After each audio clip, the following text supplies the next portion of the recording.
얼마 전에 예능 텔레비를 보는데 TV에서 코로나 확진자 동선을 파악해서 그 확진자가 어디를 갔고 또 어디를 돌아다녔는지 그것을 파악해서 맵으로 알려주는 코로나 맵, 이걸 개발한 개발자가 나와서 인터뷰를 한 적이 있었습니다. 인터뷰를 하면서 왜 이런 맵을 만들게 됐는지 묻는 질문에 아무런 유익이 아니라 사람들에게 조금 더 이러한 사실들을 알려주고자 함이다. 나는 아무런 이걸로 대가를 바라지 않는다. 라는 말들을 해서 참 귀한 분이다. 라는 생각을 한 적이 있었습니다. 근데 그 이제 인터뷰 질문자가 이 코로나맵 개발자에게 물었습니다. 지금 무엇을 가장 하고 싶은가? 그 코로나맵 개발자는 이렇게 대답했습니다. 지금 코로나가 빨리 종식되어서 한숨 편하게 자고 싶습니다. 이어지는 어려움들, 언제나 끝이 날까 하는 어려움들을 직면하며 그 개발자는 많이 지쳐 보였습니다. 우리 인생 가운데 코로나라는 어려움에 속해 있지만은 이 코로나라는 어려움뿐만 아니라 언제든지 우리에게는 삶에 대한 어려움이 나타날 때가 있습니다. 근데 그 속에 항상 문제들이 있지만은 또 문제를 해결할 수 있는 방법들이 마련되곤 합니다. 그래서 그 문제가 해결될 수 있는 방법들이 있으면은 그것을 쫓아서 문제가 빨리 해결될 수 있도록 노력하는 것이 흔히 우리의 일상입니다. 근데 그 문제가 해결되어 보이지도 않고 언제나 해결될 수 있을까 계속해서 지연되는 이런 상황 가운데서 우리가 느끼는 감정은 어떻습니까? 많이 지칩니다. 지칠 수밖에 없을 것입니다.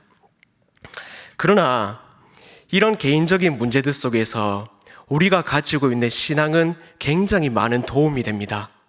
과거에 하나님께서 이런 어려움을 겪게 하셨지만 결국에는 회복시키셨다. 지금의 이 어려움도 지금 하나님께서 일하고 계시며 결국 회복시킬 것이다. 라는 개인적 신앙이 어려움을 직면할 우리에게 얼마나 도움이 되는지 모릅니다. 그래서 그 문제를 제쳐놓기보다는 오히려 그 문제를 품에 안고 하나님 이 문제가 해결되게 해주십시오 라고 하나님께 간구하는 것이 우리의 신앙 가진 일반적인 신자들의 태도입니다. 세상은 과연 어떨까요?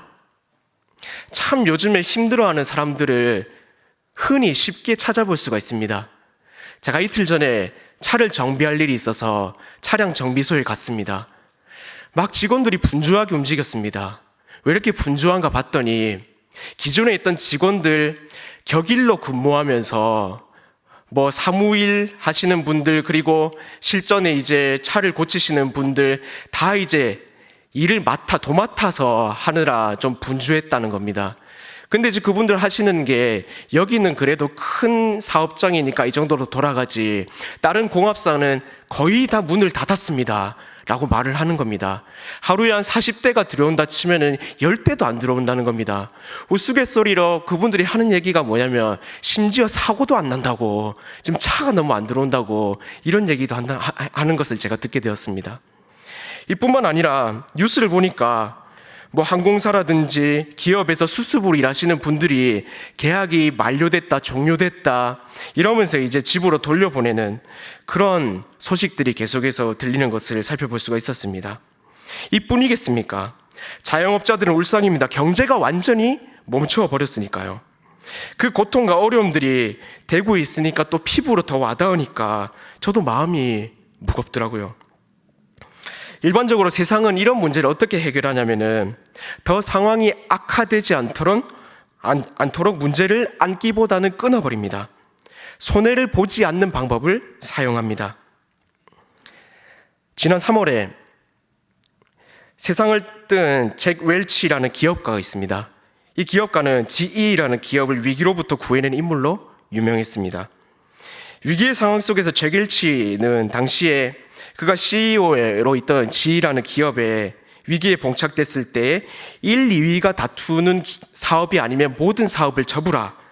그리고 미래를 잡아야 한다고 강조하면서 당시 하이테크 산업과 인재를 길러야 한다는 사업적 철학을 가지고 10년을 바라보면서 그렇게 점친 사업이 결국 빛을 보기 시작했고 이 잭 웰치는 기업을 세계적인 기업으로 발돋움시켰다고 그렇게 말합니다. 유지하거나 뚫어내기 위해서 어렵지만 분명히 결단을 내리는 것을 세상에서 우리가 찾아볼 수가 있습니다. 근데 우리가 어려움을 만날 때 세상이 그랬듯 분명한 결단, 태도를 가질 필요가 분명히 있습니다. 특별히 성경은 이런 어려움을 만난 사람들을 수많이 열거하고 있습니다. 참 재미있는 사실은 뭐냐면은 고난과 역경을 만나는 사람들, 그러나 그것을 이겨낸 사람들을 하나님께서 사용하셨다는 것입니다. 아브라함, 야곱, 모세 등등 무수히 많은 선지자들은 어려움들을 만납니다. 근데 재미있는 것은 이들이 그 당시에 가졌던 상황과 지혜로 그 어려움들을 이겨내려고 했을 때 더 힘들거나 더 이상하게 꼬여버린 문제들을 만났다는 겁니다. 근데 하나님께 바짝 엎드려가지고 하나님께 간구했더니 문제가 근본적으로 해결되는 모습들이 성경에서 여러 등장합니다. 히브리서 12장에는 이들이 견뎌낸 고난을 이렇게 말하고 있습니다. 이러므로 우리에게 구름같이 둘러싼 허다한 증인들이 있으니 모든 무거운 것과 얽매이기 쉬운 죄를 벗어버리고 인내로서 우리 앞에 당한 경주를 하며 믿음으로 하나님 붙잡고 그들이 앞에 있었던 고난들을 이겨낸 허다한 증인들이 있다. 이러한 메시지가 우리한테 얼마나 많은 위로가 됩니까? 이렇게 감당하지 못할 것만 같은 어려움들이 오히려 하나님을 의지하니까 완전히 상황이 바뀌어 버리는, 오히려 문제가 정리되어 버리는 이런 장면들을 우리가 성경에서 찾아볼 수가 있는데요. 저는 그 중에서 다윗의 고백이 너무나 저에게 위로가 됩니다. 그는 시편 62편에 이렇게 고백합니다. 오직 그만이 나의 반석이시요 나의 구원이시요 나의 요새이시니 내가 크게 흔들리지 아니하리로다. 다윗은 참 어려움을 많이 만났습니다. 그러고서도 하나님을 따르는 순간이 있었는데도 불구하고 하나님을 떠나서 자기 마음에 행하는 일들도 많이 있었습니다. 그러나 그는 어려움 뒤에 결국 하나님께서 오직 하나님만이 나의 방패시고 요새시고 구원이시다 라는 고백을 할 수밖에 없었습니다. 왜요? 하나님만이 문제를 해결하실 수 있는 분이다 라는 확신 가운데 있었기 때문입니다. 그래서 우리에게 닥치는 어려움들, 그러나 성경에서 바라보았을 때 오히려 이것은 우리의 신앙의 여정 속에서 아주 자연스러운 하나님의 인도하심이다 라고 우리가 이 어려움들을 해석할 수가 있어야 한다는 것입니다. 이런 죽기로 돌아가는 분명한 결단이 우리 안에 먼저 있기를 주님의 이름으로 소망합니다. 그래서 성경을 보는 독자들이나 하나님을 따르는 신실한 유대인들에게도 이러한 믿음의 여정 속에서 하나님을 굳게 붙잡아야 된다, 이것이 문제의 근본 해결책이란 사실을 분명히 믿고 따르려고 했습니다. 오늘 나오는 주인공인 대제사장 스가랴의 태도가 그랬습니다. 스가랴의 당시 신분을 성경에서는 이렇게 고백합니다. 5절에 보시면 이렇습니다. 5절 함께 읽도록 하겠습니다.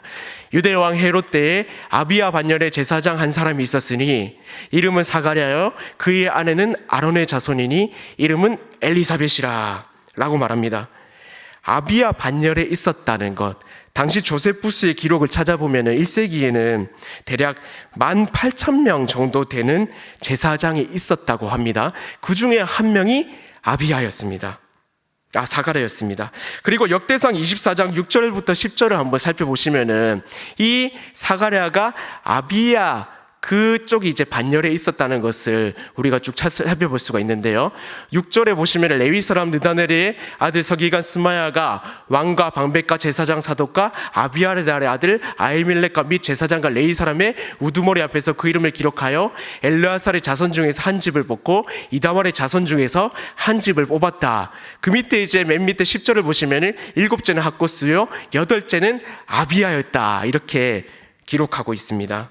그러니까 아비야의 반열에 있는 제사장 사가랴, 그리고 그의 아내는 아론의 자손이었습니다. 대단한 제사장 집안이었다는 것입니다. 언론으로 말하면 3, 4대 목사 집안 정도로 말할 수 있을까요? 그런 흠이 없는 집안에 하나 문제가 있었습니다. 그게 뭐였냐면은 자녀가 없다는 것이었습니다. 7절에 보시면 사가랴와 엘리사벳의 상황은 이렇게 말합니다. 엘리사벳의 잉태를 못함으로 그들에게 자식이 없고 두 사람의 나이가 많더라. 앞서 말씀드렸지만은 잉태를 못한다는 것은 제사장 가문인 사가랴에게는 굉장히 치명적인 약점이었을 것입니다. 나이가 들 때까지도 자식이 없었다는 것, 굉장히 안타까운 일이면서 슬픈 일 아닙니까? 사가랴는 제사장이었습니다. 많은 사람들의 시선을 받는 자였습니다. 그만큼 많은 사람의 시선을 감내해야 되었을 것이고요. 제가 교구사역을 할 때 담임 목사님과 대신방을 가다 보면은 10가정을 방문하면은 반 정도 이상이 자녀에 대한 기도 제목을 내시면서 우리 아들, 딸아이에게 아직 자식이 없습니다. 자녀를 위해서 기도해 주십시오. 라고 기도 제목을 내는 분들이 꽤나 많았습니다. 제가 사역을 하기 전에는 몰랐죠. 그런 상황들을. 근데 그 기도 제목들을 계속해서 들으면서 불임 가정이 생각보다 많구나. 이 일로 고통받는 가정들이 꽤나 있구나 라는 것들을 직면하며 기도했고, 저도 지인 중에 그런 어려움을 겪고 있는 자들이 있어서 계속해서 기도하는 와중에 있습니다. 당시에는 더욱 그랬습니다. 자녀가 없다는 것, 죄를 지었거나 저주를 받은 것이라 여겨졌기 때문에 태가 닫힐 때까지 지속된 이 어려움은 더욱 그랬을 것입니다. 제사장 집안인데 자녀가 없음은 엄청난 약점 아니었겠습니까? 사가랴에게 이런 어려움이 있었습니다. 우리가 참 힘든 상황 속에서 그 고통이 배가 되는 것 중 하나가 뭐냐면은 이 고통의 시간이 지속된다는 것 아닙니까? 엘리사벳은 후에 이렇게 고백합니다. 25절을 보시면은 이렇게 고백합니다. 주께서 나를 돌보시는 날에 사람들 앞에서 내 부끄러움을 없게 하시려고 이렇게 행하셨음이라 하더라. 그러니까 그 당시의 고통이 너무나 부끄러웠다는 겁니다. 우리도 그럴 수 있죠.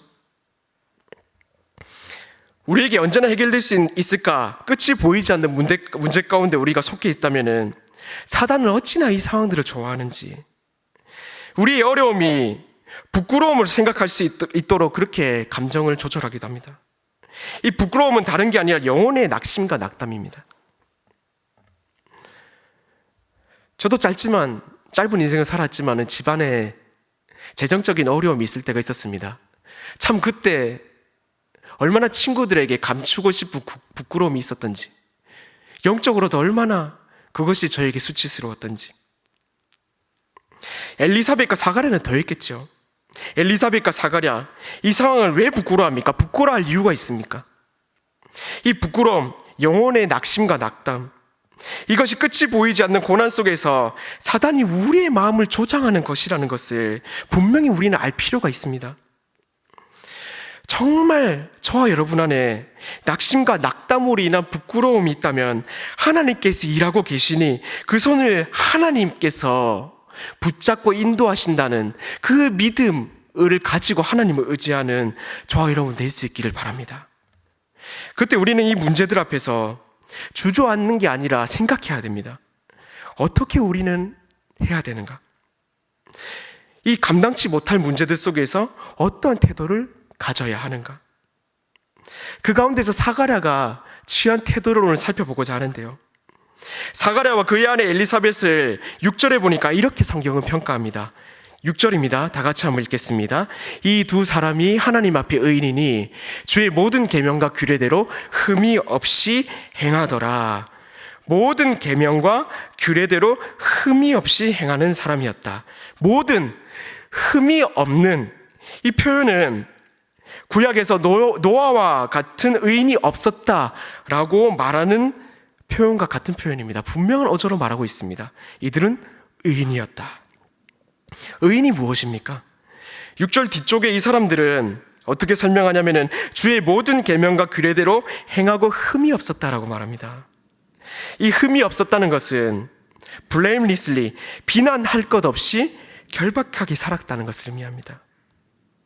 참 인상적인 것은 뭐냐면요, 이 시대가 특별히 유대 종교, 유대인들이 부패한 상황 속에서 18,000명이나 되는 제사장들조차도 부패한 시대지만은 그럼에도 불구하고 그 와중에서 사가랴와 엘리사벳이 의인이었다고 강조하고 있다는 것입니다. 참 치명적인 문제가 있었음에도 불구하고 의인으로 살아갔던 사가랴와 엘리사벳, 이들이 고난 가운데 살아갔던 삶의 방식, 이 태도가 우리에게도 분명히 필요하다는 것입니다. 무엇보다도 사가랴는 지속적으로 의인으로 하나님 앞에서 살아갔습니다. 우리가 하나님 말씀 붙잡고 바른 것을 따라가되 지속해서 그것을 따라가는 것은 참 쉬운 일은 아닙니다. 그러나 오늘 성경은 뭐라고 말하냐면은 지속적으로 그 삶을 살아가라, 그것이 바로 의인이다 라고 말하고 있다는 것입니다. 순간의 태도가 아닌 지속적인 태도. 여러분들의 태도는 어떻습니까? 코로나 사태가 터지고 교회 예배당에 나오지 못하고 공동체로 모이지 못하고 이런 상황들 속에서 여러분이 영적인 열심이 그것들에 대해서 멀어지진 않았습니까? 어떻게든 우리 사역자들은 그런 열심히 죽지 않기 위해서 굉장히 많은 노력들을 합니다. 그러나 분명한 것은 각 개인이 하나님 앞에 지속적으로 바르게 서는 태도가 필요하다는 것입니다. 18,000명 같은 선지자, 수많은 사람들이 그리스도를 따른다고 하지만 하나님이 판단하시기에 의인이라 말할 수 있는 삶을 살아가야 한다는 것입니다. 그렇게 살아가고 계십니까? 그런 사람들은 세상도 의인이라고 판단할 수밖에 없는 사람이라는 겁니다. 특별히 저와 여러분이 이런 어지러운 상황 속에서 계속해서 하나님의 말씀 붙잡고 영적인 태도를 지속적으로 가져가 하나님께서 바라보시기에 의인의 귀한 삶을 살아갈 수 있기를 주님의 이름으로 축원합니다. 제가 청년들에게 신방하면서 계속해서 어떤 말을 강조하냐면 이런 말을 강조합니다. 의연한 태도로 하나님 계속해서 붙잡고 있어라. 흔들리지 마라. 이 사가랴 오늘 나오는 모습들을 보면요, 얼마나 의연한 모습을 가지고 지속적으로 하나님 붙잡고 있었는지, 그런 모습들이 저에게 참 은혜가 되더라고요. 사가랴는 의인으로 살아갔습니다. 특별히 사가랴 엘리사벳은 지속적인 신앙의 태도, 굉장히 흔들리지 않는 의연한 모습을 가지고 있었다는 것을 우리가 성경에서 너무나 확연하게 살펴볼 수가 있습니다. 8절 구절을 한번 보시면은 그런 태도가 나오는데요. 8절 구절 제가 읽겠습니다. 마침 사가랴가 그 반열의 차례대로 하나님 앞에서 제사장의 직무를 행할세 제사장의 전례를 따라 제비를 뽑아 주의 성전에 들어가 분향하고 그의 차례를 따라 오전 9시와 오후 3시에 드려지던 기도의 시간 중 하나에 그는 자신이 맡겨진 시간에 분향하는 태도를 보였습니다. 우리가 사가랴와 엘리사벳의 이야기의 결론을 알지 않습니까? 생각해보면 사가랴와 엘리사벳, 하나님께서는 세례 요한이라는 아들을 주셨습니다. 세례 요한, 그리스도를 예비하는 자, 이 자를 주신 것 얼마나 그 가정 가운데 큰 복입니까? 근데 중요한 사실은 우연한 기회를 통해 우연한 열매, 세례 요한이라는 우연한 열매를 얻은 것이 아니라는 것입니다. 하나님은 의연한, 의지가 굳세어서 끄떡없는 태도와 지속적인 믿음을 통해서 결국이라는 열매를 맺게 하신다는 것입니다. 7절을 한번 살펴보시면 이렇게 나오죠. 엘리사벳이 잉태를 못함으로 그들에게 자식이 없고 두 사람의 나이가 많더라. 나이가 많았습니다. 그럼에도 불구하고 8절과 9절에 기록되었던 흔들림 없이 하나님 앞에 분향하고 하나님 앞에 예배하고 하나님 앞에 나아가 하나님 붙잡고 예배하고 기도하는 그런 신앙적 모습, 의연한 모습을 보였다는 것입니다. 열매가 하나 맺히기 위해서는 1년간의 지속적인 돌봄이 필요합니다. 저희 부모님께서 제주도에 귤농사를 지으십니다. 제가 아버지를 도와서 몇 년 동안 농사일을 지은 적이 있는데 겨울에 잠깐 그렇게 주황빛으로 아름답게 맺히는 열매임에도 불구하고 아무것도 달려있지 않은 봄에도 여름에도 그 나무에 열매가 달리기 위해서 하루하루 지속적으로 돌봐야 하는 것, 그것을 보았습니다. 그래야지 열매가 맺히더라고요. 감귤이 겨울에 한철 맺히지만 1년 동안 나무를 맺히는 1년 동안 돌보아야지. 몸이 아파도 나가서 돌보고, 힘든 일이 있어도 꼭 나가서 돌보고, 그런 의연한 태도로 나무를 돌봐야지 열매가 맺히는 모습을 보면서 제가 한순간 깨달은 것은, 신앙에도 이런 의연한 태도가 필요하구나. 하나님께서 열매 맺게 하시는데 우연한 열매는 없구나 라는 생각을 하게 되었습니다. 몸도 마찬가지입니다. 코로나 때문에 영양과 면역력이 또 주목받고 있지 않습니까? 지속적으로 영양이 공급되어야지 면역력이 생깁니다. 이런 상태가 우리에게 필요하다는 것입니다. 우연이 아닌 의연함을 가져야 한다는 것입니다.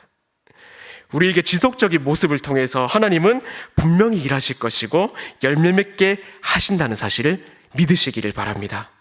우보 말리라는 말이 있습니다. 소걸음이 말리를 간다는 말입니다. 흔들리지 마시고 의연함을 가지십시오. 그런 꾸준함으로 하나님 바라보는 저와 여러분들 될 수 있기를 바랍니다. 우리에게 필요한 태도가 있습니다. 사가랴와 엘리사벳에게 이런 감당치 못할 문제들이 분명히 있었습니다. 그러나 사가랴의 태도, 하나님 앞에서 의인으로 의연하게 살아가는 모습을 통해서 하나님은 그의 고난의 문제 속에서 결국에는 한 열매를 맺게 하십니다. 그게 무슨 어떤 열매입니까? 13절에 천사가 나타나 말합니다. 사가랴야, 무서워하지 말라. 너의 간구함이 들렸다. 내 아내 엘리사벳이 내게 아내를 낳아줄 것이다. 그 이름을 요한이라고 하라. 이 요한이라는 인물이 어떤 인물입니까? 성경을 통해서 한번 정리해보면 이렇습니다. 요한은요, 14절에 사람들에게 기쁨이 되는 인물이 되었습니다. 기쁨의 소식을 전하고 복음을 예비하는 자였기 때문입니다. 15절에 보시면 주 앞에서 큰 자, 모태에서부터 성령 충만함을 받은 자라고 성경에서 분명히 말합니다. 16절에 보시면요, 이스라엘 자손을 돌아오게 하는 역사적 인물, 세례사역을 감당하는 자가 되었습니다. 17절에 엘리야처럼 하나님의 마음을 예비하고 하나님의 나라를 위해 백성을 준비하는 자가 될 것이라고 천사가 분명히 말했습니다. 하나님이 이들에게 도무지 감당치 못할 은혜를 사가랴와 엘리사벳에게 베풀어 주셨다는 것입니다. 사랑하는 여러분, 여러분에게 어떤 감당치 못할 문제들이 자리하고 있습니까? 오랫동안 진행된 고난과 문제, 감당치 못할 문제가 되진 않았습니까? 그러나 그럼에도 불구하고 의연하게 바른 길을 따라 지속적으로 하나님 앞에서 믿음 가지고 의인으로 살아갈 수 있기를 바랍니다. 특별히 경건이라는 신앙의 태도가 자연스러운 태도가 되게 하십시오. 마스크를 끼고 숨을 쉬면 너무 부자연스럽습니다. 그러나 마스크를 끼고 있다가 집에 들어가서 마스크를 벗으면 어떻습니까? 너무 편합니다. 숨 쉬는 게 너무 자연스럽습니다. 그런 숨 쉬는 것 같은 자연스러운 그 경건이라는 신앙의 태도가 우리 안에 의식적인 부자연스러움이 아니라 자연스러운 태도가 되어야 한다는 것입니다. 하느님과의 친밀함 속에서 그 경건의 신앙의 상태를 이어가시기 바랍니다. 그때 하나님은 감당치 못할 문제를 감당치 못한 은혜라는 열매로 바꾸어 주실 것입니다. 제사장인 사가랴와 엘리사벳이 감당할 수 있는 은혜였습니까? 사가랴조차 마지막에 이것을 믿지 못했습니다. 18절에 내가 이것을 어떻게 알리요? 내가 늙고 아내도 나이가 많습니다. 마치 아브라함이 천사에게 고백했던 말과 겹쳐지는 부분입니다. 하나님이 하시겠다는데 믿겨지지가 않는 겁니다. 아니, 왜 그런 은혜를 베푸십니까? 근데 마지막에 이르러서 엘리사벳은 25절과 같이 고백합니다. 주께서 나를 돌보시는 날에 사람들 앞에서 내 부끄러움을 없게 하시려고 이렇게 행하셨다. 한 주석가는 이 사가랴와 엘리사벳의 장면을 보면서 이렇게 고백합니다. 하나님의 개입은 일상이 드라마가 되게 한다. 하나님께서 감당치 못할 문제를 감당치 못할 은혜로 바꾸어 주실 분이신 줄로 믿고 다시 한번 우리에게 주님의 이름 붙잡는 태도가 필요합니다. 계속해서 지속적으로 우리에게 이 사태가 언제 끝날지 모른다 할지라도 하나님을 찾는 저와 여러분 될 수 있기를 주님의 이름으로 축원합니다. 정말 큰 일들이 벌어질 때마다 하나님께서는 은혜를 주시기 위해 준비하셨습니다. 그런 준비를 여러 믿는 사람들에게 시키셨습니다. 저도 개인적으로 그랬습니다. 사역을 하면서 수련회를 준비할 때, 큰 사역을 준비할 때 언제나 어려움들을 당하게 하셨습니다. 처음에 이런 영적인 고난과 문제들이 왜 일어날까? 그러나 그 사역이 시작되면서, 수련회가 시작되면서 제가 깨달은 것은 은혜 주시기 위해서 기독케 하시려고, 그리고 그 은혜를 담기 위해서 그릇을 준비시키시려고 이 고난을 내게 허락해 줬구나. 저는 개인적으로 기도하면서 그런 마음을 하나님께서 주셔서 그것을 가지고 계속해서 기도하고 있습니다. 하나님, 얼마나 우리에게 큰 은혜를 부어주시기 위해서 이 고난 가운데 있게 하셨습니까? 하나님, 이 고난 가운데 있는 우리 기독케 하시니 감사합니다. 기도를 통해서 하나님 감당하지 못할 은혜를 허락하여 주시옵소서. 사가랴와 엘리사벳에게 감당치 못할 은혜로 바꾸어 주신 그 하나님께서 우리를 위해 일하고 계시다는 사실들을 믿고 하나님을 지속적으로 붙잡고 의연하게 하나님 따라서 이 믿음의 신앙, 경건, 하나님 아버지 앞에서 끊임없는 열심과 노력과 하나님 앞에 나아가는 우리가 되어야 한다는 것입니다. 마지막으로 프란시스코 알바노라는 분이 이 요한의 탄생에 대해서 사가랴 입장에서 쓴 시의 마지막 부분이 제가 참 은혜가 되어서 나누고자 합니다. 마지막 부분을 한번 소개해드리면 이렇습니다. 엘리사벳의 은혜 거룩한 배, 불가능에서 흘러나오는 생명, 그것은 감미로운 미스터리. 감당치 못할 문제와 불가능, 그것은 예수님을 믿는 우리에게 미스테리일지 모릅니다. 이유를 떠나서 분명한 사실은 뭐냐면요, 하나님께서 감당치 못할 은혜라는 열매를 감당시키기 위한 하나님의 계획이라는 것입니다. 그 사실을 믿고 이 순간에도 의연하게 지속적으로 바른 길을 선택하여 하나님께서 결국 보시기에 의인으로 살아가는 저와 여러분들 될 수 있기를 주님의 이름으로 축원합니다.